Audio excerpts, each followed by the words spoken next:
Testing equipment and usage. तो आज का टॉपिक है टेस्टिंग इक्विपमेंट एंड यूजेज। क्या होता है टेस्टिंग इक्विपमेंट? तो जो भी कंपोनेंट या प्रोडक्ट हमारा तैयार किया गया होता है उसे हम एक इक्विपमेंट्स की सहायता से उसकी जांच करते हैं और उसका क्या उपयोग है उसी को हम इसमें पढ़ेंगे। तो इलेक्ट्रॉनिक कंपोनेंटों के टेस्टिंग के लिए उपयोग में की जाने वाले जो इक्विपमेंट्स हैं उनके सही उपयोग के बारे में इसमें हम पढ़ेंगे। तो टेस्टिंग इक्विपमेंट का उपयोग क्या है, मतलब टेस्टिंग इक्विपमेंट्स यूज है। तो टेस्टिंग इक्विपमेंट का प्रयोग हम पढ़ेंगे। इसमें इलेक्ट्रॉनिक हार्डवेयर को टेस्ट करने के लिए अलग अलग इंस्ट्रूमेंट या इक्विपमेंट प्रयोग में लाए जाते हैं, जिसका उद्देश्य सर्किट की वोल्टेज, करंट, कंटिन्यूटी एवं इंसुलेशन को चेक करना होता है। तो मुख्य टेस्टिंग इक्विपमेंट्स जो होते हैं और अलग अलग प्रकार के होते हैं। तो हम सबसे पहले ये पढ़ेंगे कि इसमें हमें टेस्टिंग इक्विपमेंट्स में क्या क्या टेस्ट होती है। तो किसी भी इक्विपमेंट्स का या जो हमारा इलेक्ट्रॉनिक हार्डवेयर होते हैं उनका voltage, current, continuity, voltage, current, continuity, insulation आदि की जो जांच करना होता है वो हम इसमें करते हैं।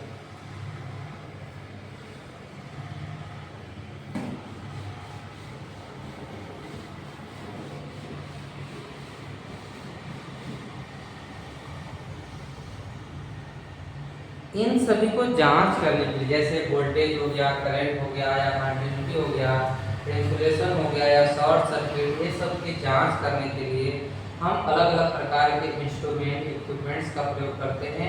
वो जो इक्विपमेंट या इंस्ट्रूमेंट होते हैं वो कौन कौन से प्रकार के होते हैं, तो हम जो जांच की जो टेस्टिंग इक्विपमेंट्स हैं उस टेस्टिंग इक्विपमेंट्स का नाम लिखते हैं टेस्टिंग इक्विपमेंट्स।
ये हमारे टेस्टिंग इक्विपमेंट्स, पहले हाइड्रोमीटर।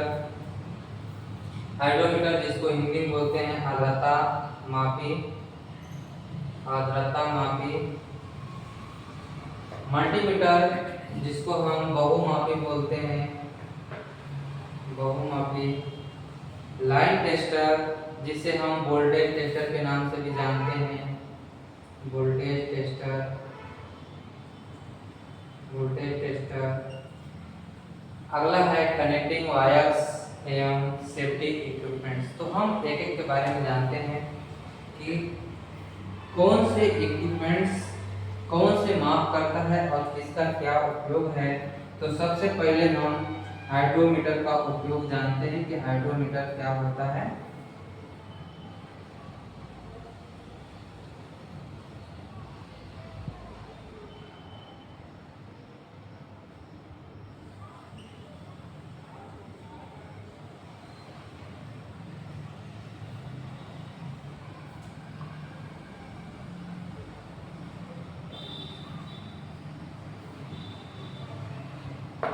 हाइड्रोमीटर यह एक हमारा मेजरिंग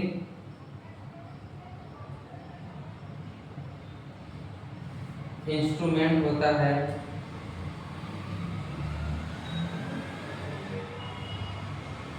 मेजरिंग इंस्ट्रूमेंट होता है जिसका उपयोग हम मेजरमेंट के लिए करते हैं। और क्या मेजरमेंट करते हैं इससे, तो हम इसके लिए इसे लिक्विड की स्पेसिफिक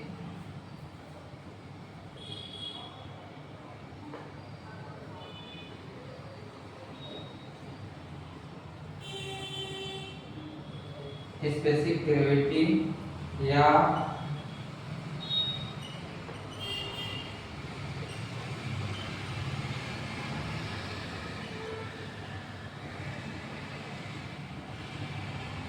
रिलेटिव डेंसिटी की माप करने के लिए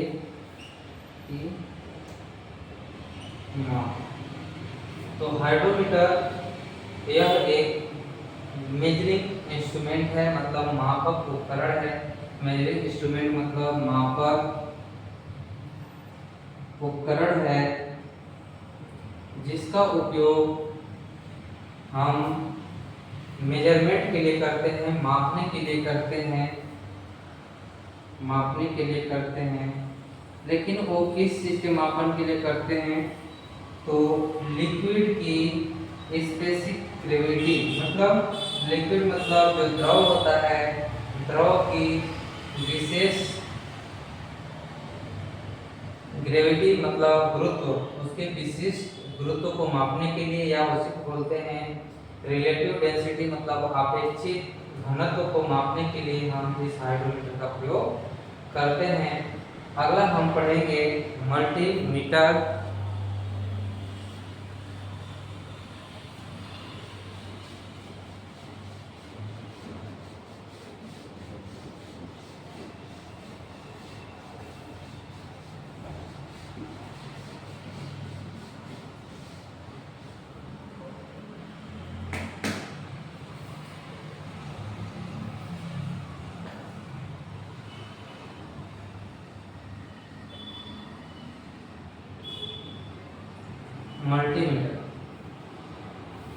मल्टीमीटर जिसका हिंदी में नाम होता है बहुमापी। ऐसा मल्टीमीटर ऐसा मीटर जिससे हम एक से अधिक भौतिक राशियों को आसानी से माप सकते हैं, उसे ही हम मल्टीमीटर या बहुमापी कहते हैं। ये हमारे अलग अलग प्रकार के होते हैं, जैसे एनालॉग मल्टीमीटर, ये हमारे अलग अलग प्रकार के होते हैं, एनालॉग मल्टीमीटर,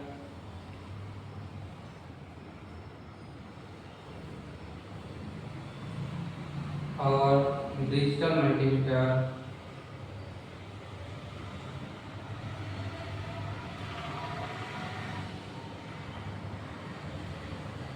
इस मल्टीमीटर से हम एक से अधिक भौतिक राशि, कौन कौन से भौतिक राशियों को मापा जा सकता है इससे, तो इससे एसी एवं डीसी दोनों को मापा जा सकता है। लेकिन इसमें हम एसी वोल्टेज को माप सकते हैं, डीसी वोल्टेज को माप सकते हैं, डीसी करंट को माप सकते हैं। इसके अलावा रेजिस्टेंस को माप सकते हैं,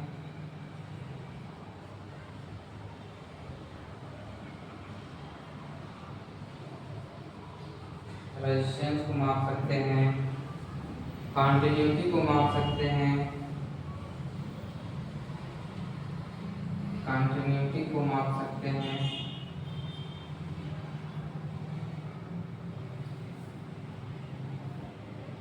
इससे हम ट्रांजिस्टर की लीड की चेकिंग कर सकते हैं।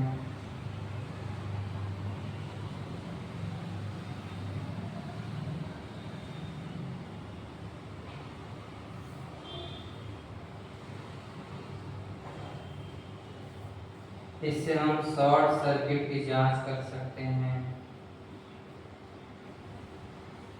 तो इस मल्टीमीटर से हम वोल्टेज, करंट, कंटिन्यूटी, रेजिस्टेंस एवं ट्रांजिस्टर एक से अधिक भौतिक राशियों को आसानी से माप पा रहे हैं। इसलिए हम इसे मल्टीमीटर या बहुमापी करते हैं, क्योंकि इसमें मापी जाने वाली जो भौतिक राशियां हैं वो हमारे एक से अधिक है। इसमें हमारा जो एसी भी का मतलब होता है कि एसी वोल्टेज। इसमें हम एसी वोल्टेज को 220 वोल्ट से लेकर के 750 वोल्ट तक आसानी से माप सकते हैं। मतलब 220 वोल्ट से नीचे या 220 वोल्ट से ऊपर 750 वोल्ट तक हम आसानी से इसे माप सकते हैं। उसी तरह से डीसी का मतलब होता है कि डीसी वोल्टेज को, जो डीसी वोल्टेज होती है उसको माप सकते हैं। जैसे 12 वोल्ट, 20 वोल्ट तक हम इसको आसानी से माप सकते हैं। उसी तरह से डीसी एम्पियर होती है। डीसी एम्पियर मतलब जो डीसी में बहने वाली धारा है उसको मापा जा सकता है। प्रतिरोध, रेजिस्टेंस मतलब प्रतिरोध को मापा जा सकता है। इसमें एक रोटरी स्विच होती है। उस रोटरी स्विच को हम अलग अलग सेक्शन में, अलग अलग स्लॉट में सेलेक्ट करके जिस भी भौतिक राशि को मापना होता है उस रोटरी स्विच को उस वाले सेक्शन में, उस वाले स्लॉट में घुमा करके हम फिक्स करते हैं। और उस भौतिक राशि को मापने के लिए हम उसमें लगे, जैसे ये हमारा डिजिटल मल्टीमीटर है, इस डिजिटल मल्टीमीटर के बीच में हमारा रोटरी स्विच होता है और यहाँ पे एक डिस्प्ले लगा होता है। यहाँ पे अलग अलग भौतिक राशियों के स्लॉट बने होते हैं। इन अलग अलग भौतिक राशियों को मापने के लिए इस रोटरी स्विच को जिधर सेलेक्ट करते हैं, इसमें इस तरह से नोब दिए होते हैं। इस नोब में हम प्रोब लगा करके दो टेस्टिंग टर्मिनल बाहर निकालते हैं। इन दो टेस्टिंग टर्मिनल की सहायता से हम अलग अलग भौतिक राशियों को मापते हैं। हमें अगर यहाँ पे वोल्टेज का सेगमेंट दिया हुआ है, एसी वोल्टेज का सेगमेंट दिया हुआ है, तो हम इस वाले रोटरी स्विच को एसी वोल्टेज की तरफ सेलेक्ट करते हैं। उसके नीचे अगर डीसी वोल्टेज का दिया हुआ है तो हमें अगर डीसी वोल्टेज मापना है तो इस वाले रोटरी स्विच को डीसी वोल्टेज की तरफ घुमाते हैं। उसी तरह से हम इसी मल्टीमीटर की सहायता से कंटिन्यूटी की जांच करते हैं। कंटिन्यूटी क्या होता है? तो कंटिन्यूटी जैसे ये हमारा तार का एक बंडल है, इस तार का बंडल कहीं से ब्रेक तो नहीं है बीच से, तो इसके दो सिरे होते हैं, एक स्टार्टिंग और एक लास्ट। तो इसका बीच से बंडल कहीं ब्रेक तो नहीं है, वायर कहीं से टूटा तो नहीं है। अगर टूटा होगा तो सतत नहीं होगा, कंटिन्यूअस नहीं होगा। और अगर यह सही होगा तो हमारा यह वायर जो होगा वो कंटिन्यू होगा, कंटिन्यूअस होगा, उसमें कहीं भी टूटा हुआ नहीं होगा। यानी कि ये हमारा जो बंडल है वो हमारा उपयोग के लिए सही है, इसे हम उपयोग कर सकते हैं। तो इसकी जांच करने के लिए हम कंटिन्यूटी की जांच करते हैं। तो अगला होता है कंटिन्यूटी। कंटिन्यूटी में हम यही जांच करते हैं। इसके बाद हम ट्रांजिस्टर की लीड की चेकिंग करते हैं। यहाँ पर कुछ होल्स बने होते हैं। इस होल्स में अलग अलग जो ट्रांजिस्टर की लीड होती है, ट्रांजिस्टर में 3 प्रकार की लीड होती है, एमिटर, बेस एंड कलेक्टर। उस एमिटर, बेस एंड कलेक्टर को इसमें फिक्स करते हैं। यह 2 भागों में बटा होता है। तो हम इसमें फिक्स करके उसके वैल्यू को पहचानते हैं, वैल्यू को देखते हैं। तो इस प्रकार से हम उसके जो ट्रांजिस्टर होती है उस ट्रांजिस्टर के लीड को फिक्स करते हैं कि कौन सा लीड एमिटर है। जैसे ये मेरा ट्रांजिस्टर है, इन ट्रांजिस्टर में 3 लीड है, लेकिन कौन एमिटर है, कौन बेस है और कौन कलेक्टर है, इसकी पहचान अगर मुझे नहीं है तो हम इसकी एमिटर, बेस एंड कलेक्टर की पहचान इस मल्टीमीटर द्वारा हम कर सकते हैं। तो इस मल्टीमीटर से हम ट्रांजिस्टर को कहीं भी कनेक्शन करने से पहले, इंस्टॉल करने से पहले, उपयोग में लाने से पहले हम उसे मल्टीमीटर द्वारा उसकी emitter, base and collector terminal की जांच करते हैं। क्योंकि इसका जो पोलैरिटी होगा, इसका जो कनेक्शन होगा एमीटर का कनेक्शन जिस पॉइंट से होना है वहाँ पे होगा, कलेक्टर का जिस पॉइंट से कनेक्शन होना है वहाँ होगा, और बेस का जिस पॉइंट से कनेक्शन होना है वहाँ होगा। अगर रॉन्ग कनेक्शन होता है तो ये हमारा प्रोडक्ट सही नहीं होता और प्रोडक्ट हमारा डैमेज भी हो सकता है। तो इसके लिए हम इस मल्टीमीटर की सहायता से इसके लीड्स को निर्धारित कर लेते हैं। तो ये था हमारा मल्टीमीटर। मल्टीमीटर का नाम बहुमापी होता है, जो एक से अधिक मतलब बहुत से राशियों को मापने के लिए, विद्युत राशियों को मापने के लिए प्रयोग किया जाता है, इसलिए इसका नाम है मल्टीमीटर। यह दो तरह का होता है, एनालॉग मल्टीमीटर और डिजिटल मल्टीमीटर। दोनों में डिफरेंस क्या होता है, एनालॉग मल्टीमीटर और डिजिटल मल्टीमीटर में डिफरेंस क्या है, तो हम अभी पढ़ते हैं analog multimeter and digital multimeter में डिफरेंस।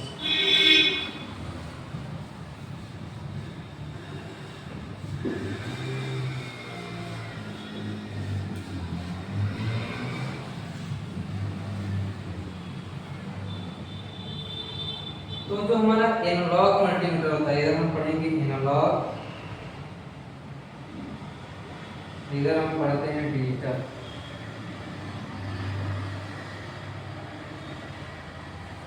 जो एनालॉग मल्टीमीटर होते हैं, इस एनालॉग मल्टीमीटर में इस तरह से डायल पैनल होता है।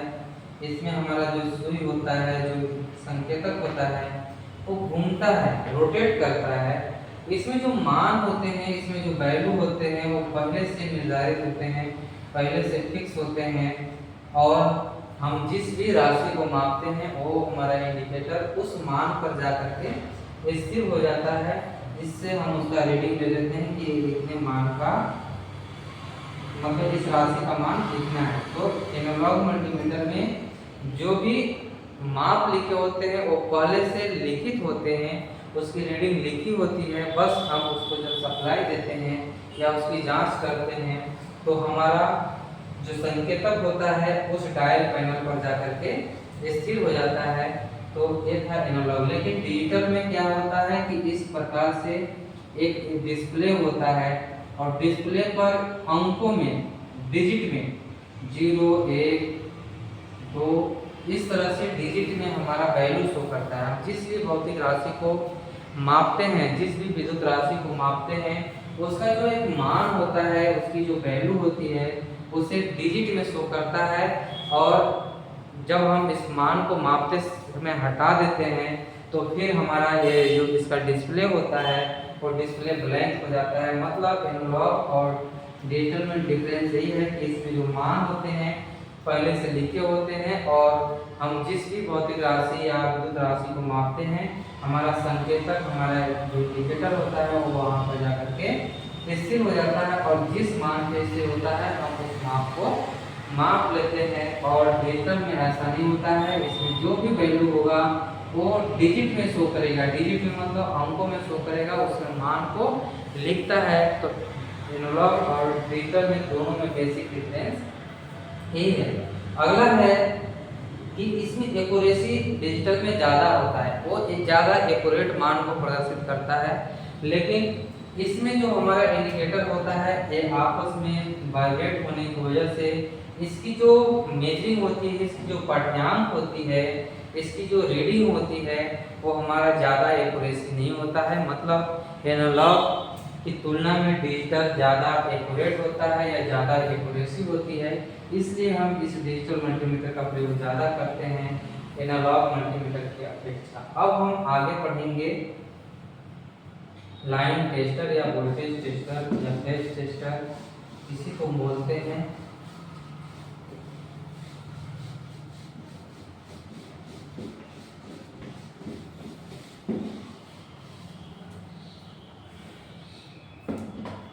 आगे हम पढ़ते हैं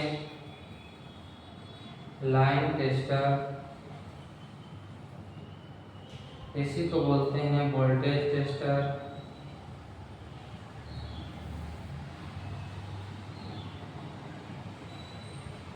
या इसी को बोलते हैं फेज टेस्टर। तो ये हमारा जो टेस्टर होता है, इस टेस्टर का अलग अलग नाम होता है। उसे ही हम लाइन टेस्टर भी बोलते हैं, उसे ही हम वोल्टेज टेस्टर बोलते हैं और उसे ही हम फेज टेस्टर बोलते हैं। इसके कार्य के आधार पर इसके नाम को डिसाइड किया गया है। लाइन टेस्टर को लाइन टेस्टर नाम क्यों पड़ा?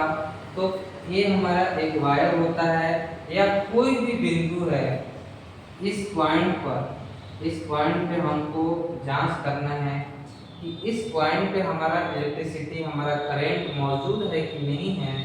तो उसकी जांच करने के लिए हम लाइन टेस्टर से उसकी मौजूद होने के, उसके उपस्थित होने के, किसके, विद्युत के उपस्थित होने की, उसके करंट के उपस्थित होने की जांच करते हैं, इसलिए इसका नाम लाइन टेस्टर होता है।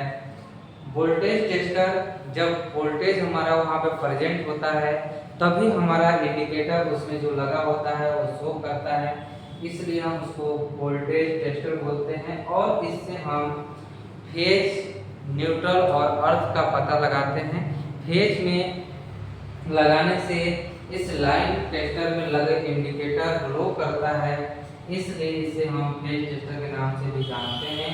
इसकी बनावट कैसी होती है, ये किस प्रकार से कार्य करता है, तो हम इसका एक अल्टीमेट पर्पज क्या है, मेन उद्देश्य क्या है, इसका मुख्य उद्देश्य हम क्यों प्रयोग में लाते हैं, इस लाइन टेस्टर या वोल्टेज टेस्टर या फेज टेस्टर का प्रयोग हम क्यों करते हैं, इसका मुख्य उद्देश्य क्या है। तो किसी भी बिंदु पे, चाहे वो तार का हो, किसी ज्वाइंट का हो या कोई भी पॉइंट है जहाँ पे इलेक्ट्रिसिटी मौजूद है, करंट उपस्थित है या नहीं है, उसकी पता लगाने के लिए हम लाइन टेस्टर का प्रयोग करते हैं। मतलब किसी भी बिंदु पर विद्युत या करंट हमारा मौजूद है कि नहीं है, प्रेजेंट है कि नहीं है, इसका पता लगाने के लिए हम लाइन टेस्टर का प्रयोग करते हैं। इसकी बनावट इस तरह से होती है कि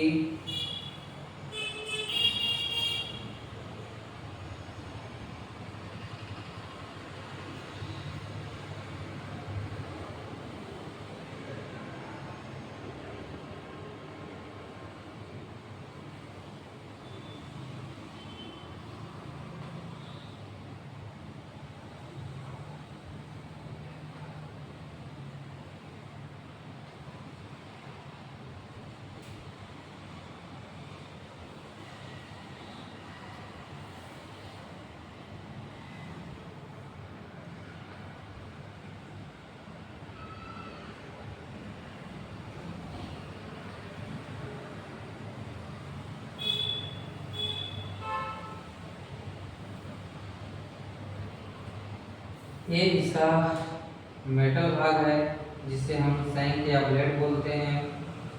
ये इसका हैंडल होता है, जो कि इंसुलेशन वाला होता है, इंसुलेशन हैंडल होता है। ये इसका मेटल कैप होता है, मेटल कैप। इसमें ये जो लगा है इसे हम रजिस्टर बोलते हैं और इसमें ये छोटा वाला जो भाग दिख रहा है ये हमारा होता है इंडिकेटर। इस लाइन टेस्टर में जो हमारा कार्यकारी भाग होता है ये हमारा धातु का बना होता है, मतलब ये मेटल का बना होता है। इसे ही हम शंख या ब्लेड बोलते हैं, इसी से हम कार्य करते हैं। इसका कार्यकारी भाग यही होता है। बाकी ये वाला जो भाग है पूरा, ये हमारा इंसुलेटेड हैंडल होता है, मतलब इस पर विद्युत रोधी का बना होता है। ये जो हमारा भाग होता है ये हमारा विद्युत रोधी का बना होता है। इस पे टच करने पे हमको विद्युत झटका नहीं लगता है। लेकिन ये जो भाग है ये मेटल कैप होता है और ये इस तरह से इसका कैप बना होता है। इस मेटल कैप पर हम हाथ को टच करते हैं तब जाकर के हमारा इसमें जो बल्ब लगा होता है, छोटा सा इंडिकेटर लगा होता है, ये ग्लो करता है।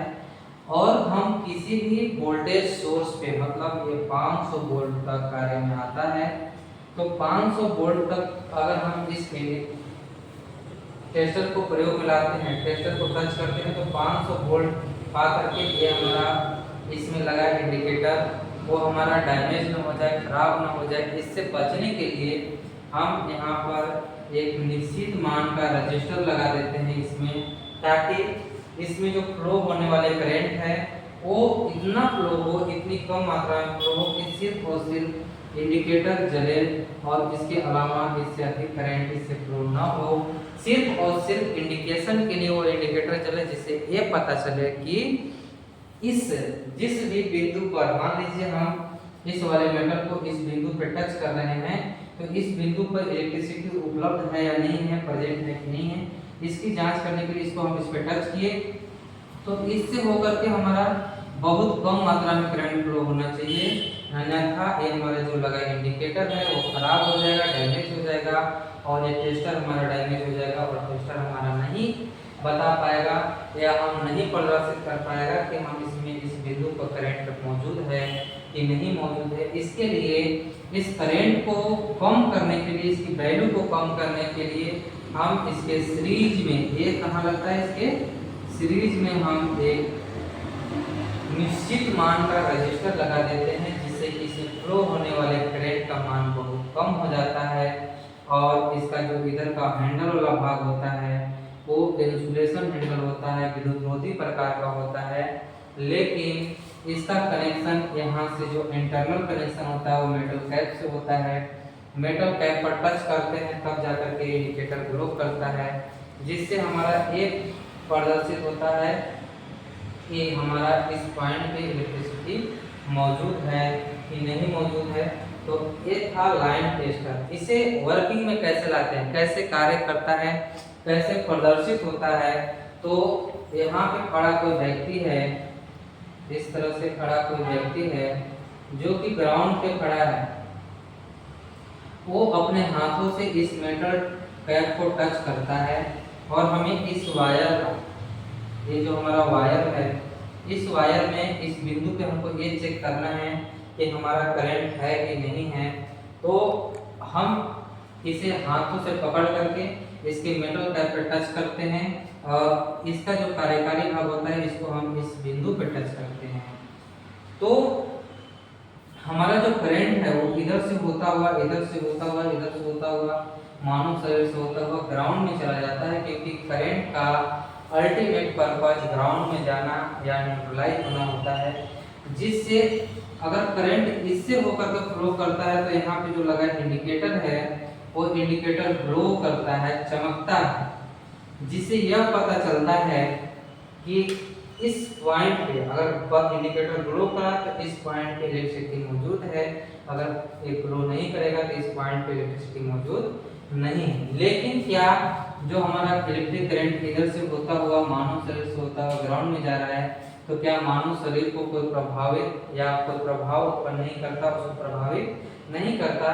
तो इसमें जो हमारा फ्लो होने वाली करंट होती है 0.07 मिली एम्पियर करंट फ्लो होता है। यह करंट इतना कम होता है कि यह मानव शरीर को कोई प्रभाव नहीं डालता या इससे कोई प्रभाव इससे कोई प्रभावित नहीं होता है। तो ये जो हमारा करंट है ये मिली एम्पियर में बहुत ज़्यादा कम होता है। बहुत कम होने के वजह से ये हमारे मानव शरीर को प्रभावित नहीं करता है। और इसके साथ साथ हमारा ये इंडिकेटर यह प्रदर्शित करता है कि इस पॉइंट पे हमारा इलेक्ट्रिसिटी मौजूद है कि नहीं है। तो इस लाइन टेस्टर का प्रयोग सिर्फ यही है या इसका उपयोग इसीलिए करते हैं कि किसी भी बिंदु पे, चाहे वो तार हो या कोई भी बिंदु है जहाँ पे हमारा विद्युत सप्लाई हो रहा है, ये हमारा 500 वोल्ट तक के लिए अप्लीकेबल होता है। उस बिंदु पर विद्युत उपस्थित है अथवा नहीं है उसकी जांच करने के लिए हम लाइन टेस्टर का प्रयोग करते हैं। अगर वहाँ पे विद्युत प्रेजेंट है तो इसमें लगा जो इंडिकेटर है वो ग्लो करता है। अगर उस बिंदु पे हमारा इलेक्ट्रिसिटी मौजूद नहीं है तो हमारा ये ग्लो नहीं करता है। तो ये था हमारा लाइन टेस्टर।